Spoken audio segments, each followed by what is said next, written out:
Hey, what's going on, friends in YouTubeville? This is Pete with Backdraft Barbecue, and you know what? Today we're going to do a little bit something different. We're going to talk about a hack that you might find when grilling, especially with a big green egg or perhaps even with a more traditional smoker. The issue that we have, we want to add some sort of wood adjunct, like solid wood, so that we actually get the real smoke. Now, yes, the regular charcoal will add quite a bit of the smoke flavor that we desire, but you really need to put wood chunks on it to make it really nice. Always have no problem getting solid wood up here in northern New England because there's a lot of apple trees around, and apple wood is very, very good for smoking.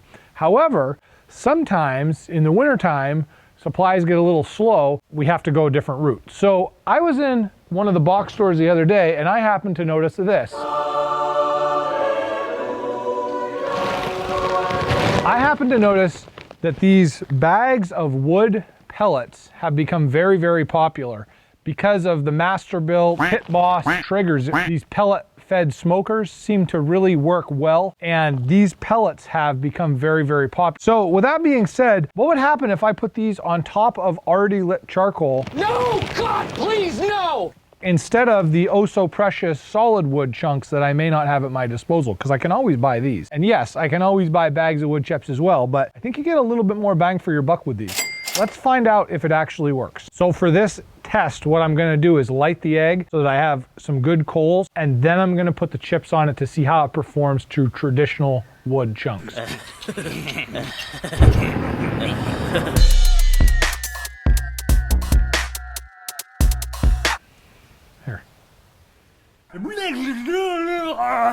So what is a wood pellet? Well, in case you don't know, all these wood pellets are ground up sawdust compressed at a very, very high pressure. There's no glue, no fillers or anything like that.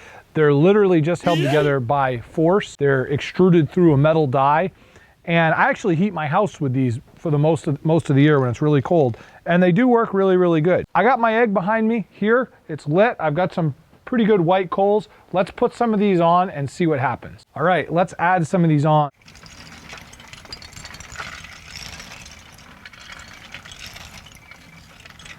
So I've never done this before, but immediately I can see that the surface to mass ratio, they're a lot smaller than a standard piece of wood, right? So it's possible that these will burn up quicker. I'm actually going to be cooking a pork butt on this, and I'll report out the results at the end of the cook to let you know how they did. But immediately, check out the smoke we're getting right away. I do have to say, the smoke that this is giving off is actually pretty aromatic.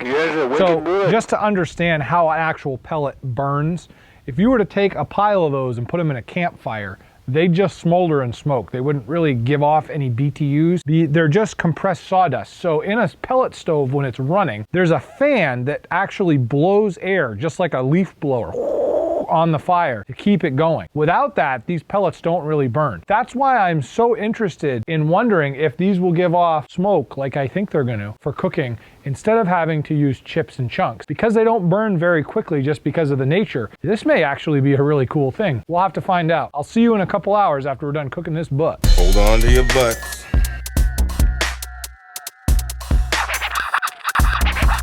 We have just fully cooked a pork butt, and this is with our pellet experiment. I wanted to see if the smoky flavor would render through on a pork butt. And I gotta tell you,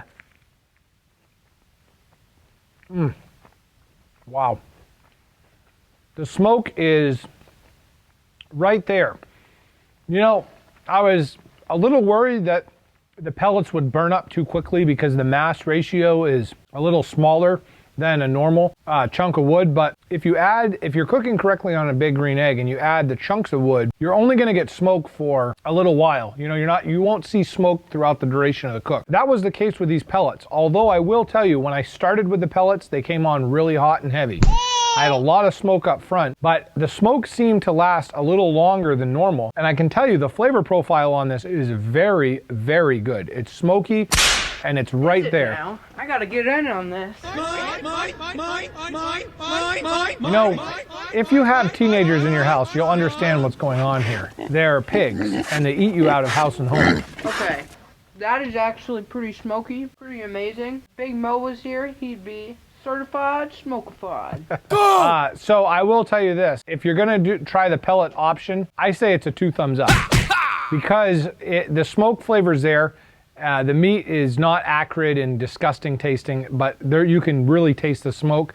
And a bag of pellets, I bought that 20-pound bag for $10. I mean, you can't go wrong. That's enough pellets to last me at least a month worth of barbecuing. Oh yeah! So I only used 1 cup in this whole cook, and it was just perfect. The other thing too I wanted to mention is that because you're using pellets and they're granular, when you sprinkle that on top there, you're gonna get pellets throughout the entire bed of charcoal, which normally when you're using, you know, pieces of wood, you get 5 or 6 pieces here and there, or if you use the chip, you know, you'll have them spread out, but they last about 5 minutes and they're gone. I had good smoke coming out of my egg for a good hour and a half. So again, if you're thinking about this experiment and you want to try it, please try it, because I am very, very happy with the results. Well, I hope you enjoyed today's video. If you don't mind, subscribe, throw a thumbs up down there, and give me a comment. Let me know what you like about this video. Let me know if you want to see another run of something else out there. And until next time though, smoke safe.